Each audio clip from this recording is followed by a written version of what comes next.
And about every 6 to 8 weeks is when I need a 1 to 2 day disconnect my brain. Even that's like a weekend, right? Of just not thinking about anything. That's something that's really good to help with balance. So yeah, with me, I mean, I think being able to turn it off. There's too many facets moving. There's too many granulations. Like it's just too much to where you're still trying to figure out the solution as to all the data that you're processing. So sometimes you can't turn it off for a while, but learning to put it down, to walk away, that it's going to be like 8 hours is not going to change anything. But 8 hours with a fresh brain versus 8 hours with a tired brain will change something.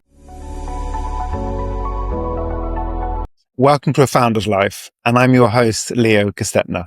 On this show, we dive into the real stories behind the highs and lows of entrepreneurship and how we pursue a more balanced and meaningful life along the way. This podcast is sponsored by Thanks, helping founders like us scale with reliable remote talent. I'll share more about that later. But if you email founders@thanks.com with the subject of Founder's Life, you'll get $1,000 off your first month. Now, I'm excited to be joined by Katie Walker today. Katie, it's great to have you here. Can you please kick things off by introducing yourself to the audience? Fueled by wind and additional gasoline sometimes. So learning about the life of an entrepreneur, I feel like I've been actively doing that almost on a daily level. I think it is a permanent learning journey. The entrepreneurial journey is all about ducking and diving and weaving. There's no straight path. It's the adaptability for sure. And I think, Leah, one of the big things I've learned is the timelines. Like initially you have a business plan, you have timelines, and then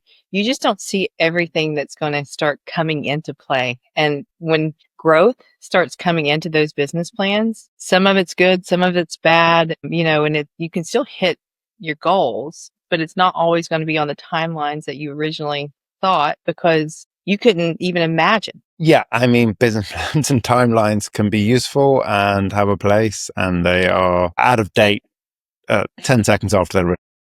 Yes. I've had people say you have to make a budget for the next 3 to 5 years and you have to stick to that. So the medical clinic that I opened, right, it's for mental health, and it's a primary focus on ketamine, but then it's also with psychedelics. So talk about true trailblazing. It's learning how to go against probably the largest business model in the world, which is US healthcare. And then it's also learning to try to address pre-made path.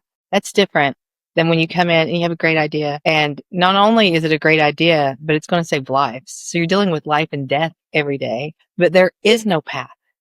So, there's a lot that goes into that can be significantly stressful, not only to me, but also the lovely individuals that work with me and for me and everything else. Like they're all just as bold as I am because they're taking kind of this blind step on, well, let's try to figure it out. And let's try to figure it out is easier said than done. So that's something, especially with entrepreneurs when they're out there and they feel kind of lost. It's like, keep going. And eventually the path will be shown to either keep going or to, kind of pull back or whatever else. And I think that's a big piece. I think a lot of entrepreneurs quit before they get to the finish line or to where the next step's supposed to take place. And tell us a little more about the path that led you to where you are today and a little more about your business and about the clinics. So unlike the mental health system that we know that's taken place since, the 1800s, 1900s, expecting that we just go down this path and we have to manage our mental health and it just keeps getting worse, ketamine accidentally showed us that the brain can regenerate on its own. So at one time we used to think the liver was the only organ that could regenerate. Well, now we know that the brain can regenerate. So we're seeing people heal from their mental health issues, whether that's anxiety or depression or PTSD, anxiety, insomnia, OCD, ADHD, like all these things, right? When the brain gets off, we can get it back on track. And when we say that it's healing, we actually have scans that we're doing now with the brain. So it could be MRIs and PET scans and all these different pieces. And it's actually showing that the brain is having healing capacity. So when I saw that in 2017, I was actually in a brain surgery case and I was reading about ketamine. I was like, there's no way this is real. There's no way this is real.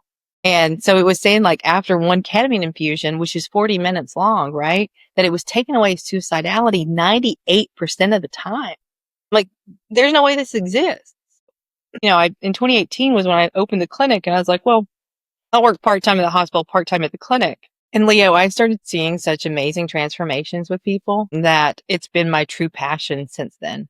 So I'm very passionate about ketamine. That's what I know the most. I've been maybe around 20,000 people, but then all the other psychedelics as well. We're seeing if you can kind of take the brain out of its environment, give it the appropriate support structures, and then help it to understand kind of that walking path going forward. You can live a hugely higher quality of life. It's taken away like chronic pain syndrome. So we're seeing that pain and mental health are directly related to each other. If we can heal the mental health, the pain gets better. If we can heal the pain, the mental health gets better. And so what we're having to do, right? And you know this from being an entrepreneur, we're having to try to sell the vision that your brain can heal. And the world doesn't know that yet. So with the company, Revitalist is the company that I created. At one time, and you want to talk about entrepreneurial stuff, at one time I had VC guys come in.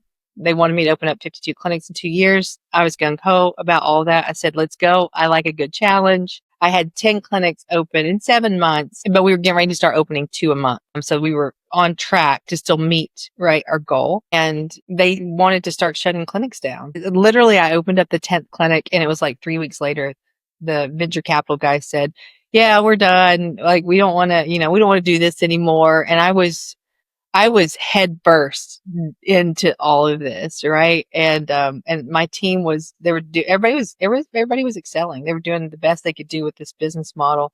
And we were so close to being in the black. So that was when they wanted to start shutting down the clinics. We have therapists that work with our providers. They wanted to start breaking the business model and taking the therapists out of that business model. So it was really, really confusing, Leo.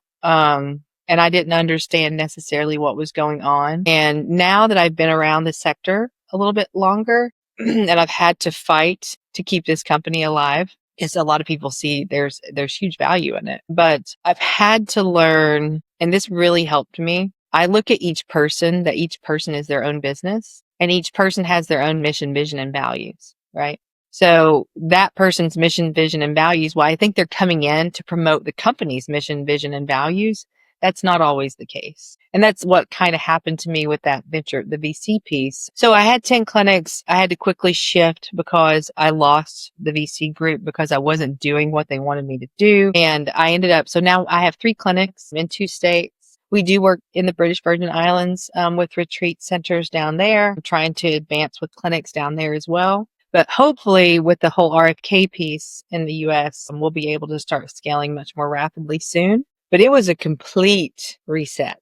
So I went from a clinic that I was doing part-time and then to full-time to 10 clinics back to 3 clinics and a slinky effect, right? And not only a slinky effect on the company, but a slinky effect on my physical health, my mental health, my emotional health, my spiritual health. Did she stay sane? But 2, also all the people around me that were involved but didn't really know what was going on. There's been the people who really kind of know what's going on. They've been very, very supportive.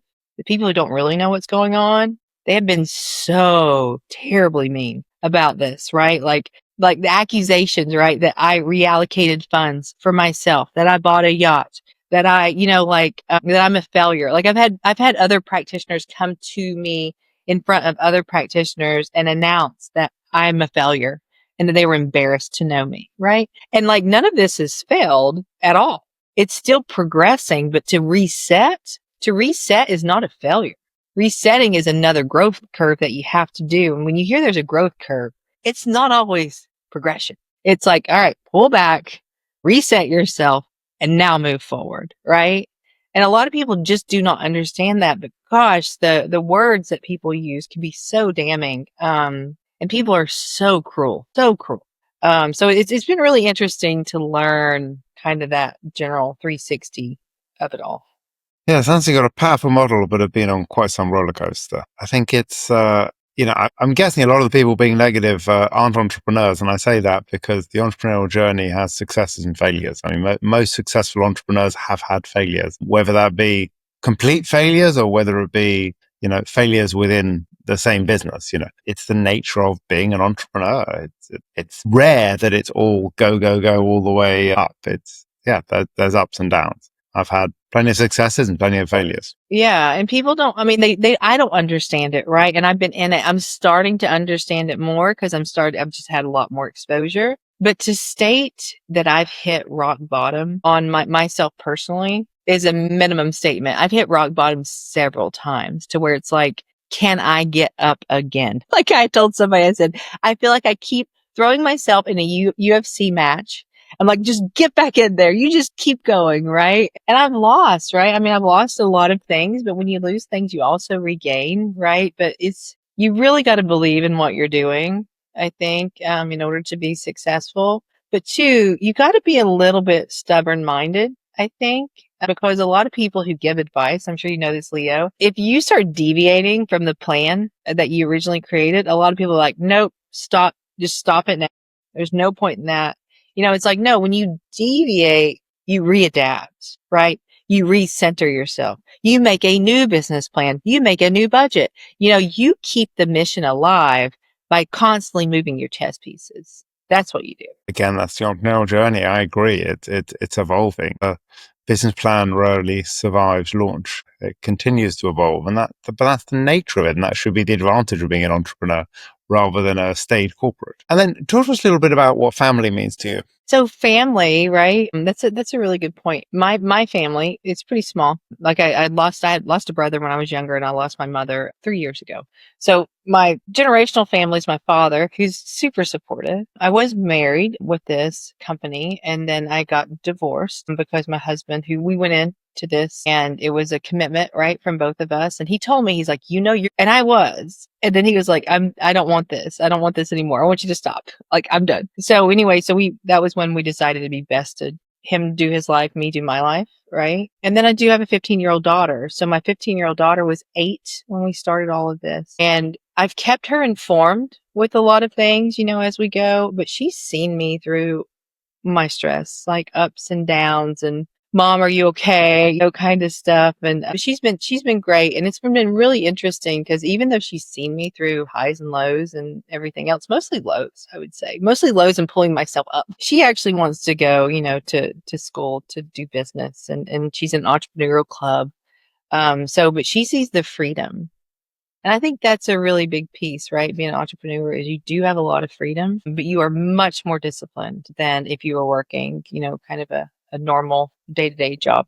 So I think family is something that it's hard to balance both initially. And I've tried to reflect on this as of late. I think once you get that base built, like, with my company, like I don't have to be in the day-to-day operations. I oversee things I'm aware of, but I don't have to be in every conversation with the company. I have a team around me that now helps with a lot of that. So I think that really, really helps with the balance. But I think with family, I think you can quickly lose your focus. And that's when you kind of start separating yourself, distancing yourself from your family. So I think that's something to be aware of. Have like conversations to where everyone is on the same page of what to expect. I think that's the most helpful thing because you know this, I'm sure you just get lost. It's very easy to, and the entrepreneurial journey is not an easy one, not for the faint of heart. So yeah, it's about taking a decision where to prioritize and finding a way to really have that balance. And what's health look like for you? So obviously you're in the mental health business, but what does health look like for you personally? Personally, health looks like to me, I mean, I think that's something that I really focus on is emotional health, that I think a lot of people just don't even bring into consideration. I think we're slowly getting better with that, but like emotional intelligence, that's something that I'm really big on that I think helps people to stay healthy. I think the more we're aware of our emotional health, I think that kind of ties into our physical health as well. Now, me personally, I played sports throughout college, so I knew health. I knew physical health. But in 2020, when my company went public, until recently, I wasn't going to the gym at all. Right. And I was just emotionally exhausted, mentally exhausted every day because I tell people that my health was just keeping my brain kind of engaged and focused and all those different pieces. So recently I got back right into working out and being a little bit more active.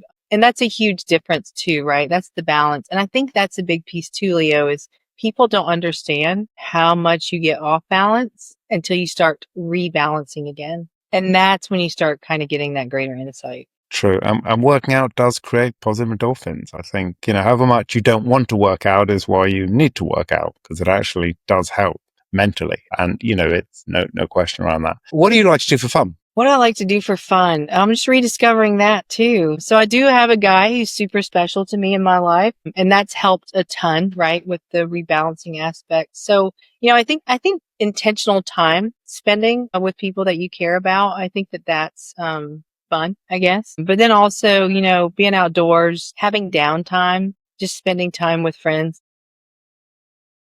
has been really special. And even to now, like my 15-year-old daughter, she's starting to get into the high school area to where, kids are starting to come around. And that's fun with me, is engaging kind of with the younger ones, kind of hearing their insight and their viewpoints and trying to be a little bit of a mentor to them, maybe stepping in to a mentorship role that I didn't necessarily have. So those are things that I appreciate. Of course, I love travel, but travel can become somewhat of a nuisance when you're having to travel a lot. So the last few years I've traveled a lot. So it's kind of been nice to not travel as much. But yeah, I enjoy that too.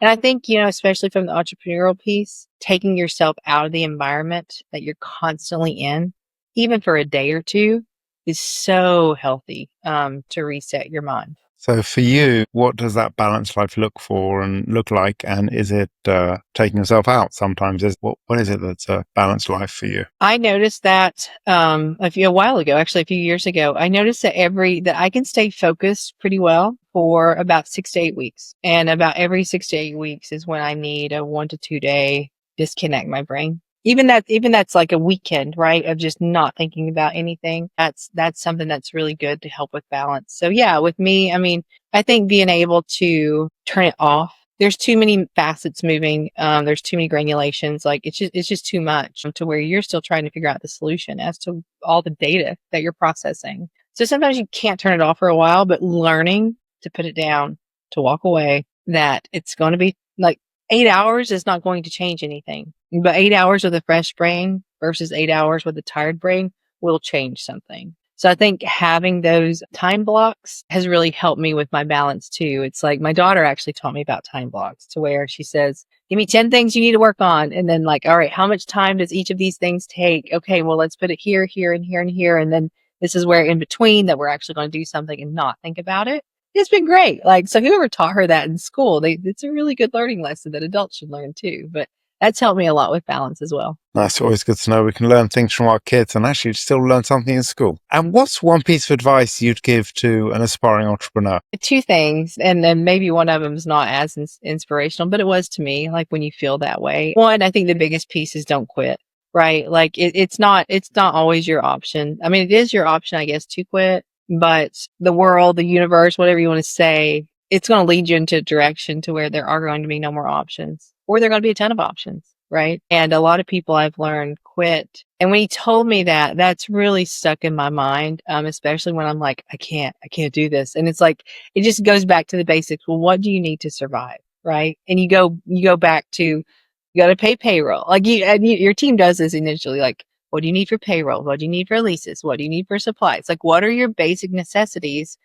Because as an entrepreneur, we get so distracted with so many good ideas that will drain your purse overnight. So you've got to be careful with those ideas and treating them more as a pastime hobby sometimes with those ideas, expecting that you can't take away the revenue, or you can't take away the funds to the revenue producers of the company. Otherwise, your vision may fail, right? I mean, you do have to have financial rewards behind your mission to keep it going, to keep it thriving. So that's what I would say with that piece. Well, thank you. I appreciate you coming on today and sharing your journey with the audience. I think you've certainly been through some highs and lows, and hopefully lots more highs to come. I hope so. I feel like I've put in my time. That's it. This is the most expensive school I've ever not been to. Well, thank you for listening to today's episode. And if you enjoyed this conversation, don't forget to subscribe to the channel, tell your friends, and leave a review.